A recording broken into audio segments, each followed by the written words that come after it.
All right, let's just jump right into this explainer. Today, we're looking at a mind-bending, 800-year-old psychological thriller by the Persian mystic Fariduddin Attar.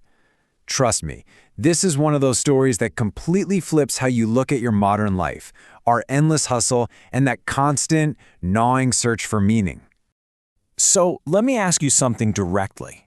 What if the exact thing you've spent your entire life searching for, whether that's success, peace, love, meaning, whatever it is, what if it's not actually out there, somewhere ahead of you?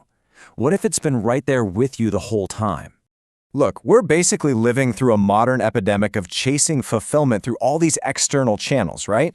We tell ourselves, man, I just need a bit more money, or I need the perfect relationship, or if I just get a few more followers.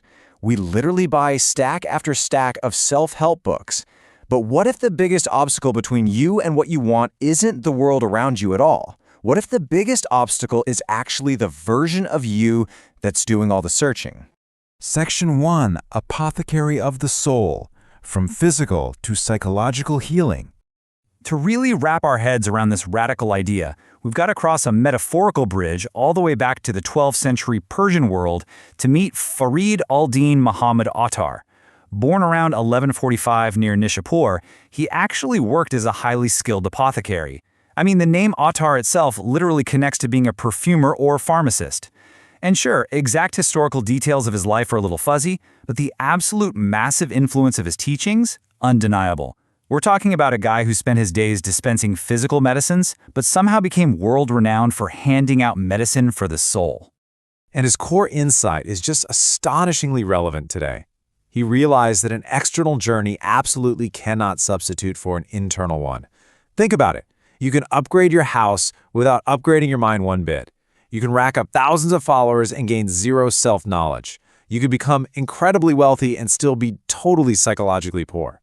See, information can tell you what to believe, but Attar, he wanted to fundamentally change the person doing the believing. Moving to Section 2, The Conference of the Birds, Mantiq al-Tayr. This brings us to his brilliant allegory. Thousands of birds gather together and they realize they desperately need a king. So they decide to set off on this impossible, grueling journey to find the ultimate reality known as the Simurgh. But before they even get off the ground, the rapid-fire excuses start pouring in. Oh, I'm too attached to my comforts. I have other responsibilities. I'm terrified. What if I fail? It's brilliant because Attar just swaps humans for birds to hold up a massive mirror to our own modern egos, our everyday fears, and all our messy attachments. Luckily, they have a guide. A super wise bird named the hoopoe steps up, cuts right through all the whining, and basically says, "Enough. It's time to begin." The hoopoe represents that deep, hidden part of our own consciousness that finally just wakes up, stops the endless procrastination, and demands that we actually get to work on the inside. Section 3, Crossing the Seven Valleys, Transformations of Consciousness. Now, this journey the birds take isn't on some geographical map. It's a highly practical, psychological roadmap for modern life. Let's walk through these 7 valleys because every single one hits like a punchy psychological revelation. First up, the quest. This is about actually seeking the truth, which means aggressively questioning those false stories your ego keeps spinning. Second is love. Look, you can know exercise is good for you and still sit on the couch eating chips watching an exercise documentary, right? Emotion is what actually drives real change. Third is knowledge, where real knowledge is measured strictly by your change in behavior. Fourth, detachment, releasing all your heavy expectations and demands on reality. Fifth is unity, realizing that nothing exists in a vacuum, we're all interconnected systems. Sixth is bewilderment. I absolutely love this one. It's the ultimate antidote to our modern 24-hour commentary culture where everybody always has a hot take. Bewilderment is the total collapse of false certainty. It's the sheer power of just saying, you know what? I don't know. And finally, the 7th valley, poverty and annihilation. This is all about dissolving that inflated ego that constantly demands to be the main character in every single story. Section 4, The Shocking Secret, The End of the Journey. So the journey through these valleys, It's sheer exhaustion. The birds are facing brutal deserts, mountains, real pain, fear, and devastating loss. And after everything they go through, take a second to just let this sink in. Out of the thousands of birds who started this epic quest, only 30 actually make it to the final destination. And here is where we get to the crucial point, this absolutely shocking translation. In Persian, si means 30, and morg means birds. So when they finally arrive, fully expecting to encounter the legendary king, the Simurgh, there's no external king sitting on a golden throne. No. They realize they were just looking at themselves. They literally are the Simurgh, the 30 birds. The seeker and the sought were never separate. The destination was hiding inside the transformation the whole time. You see, it's not like the treasure was just sitting there waiting to be found.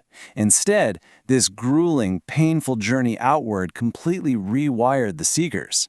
It changed them so profoundly that they were finally capable of recognizing the truth that was inward all along. Section 5.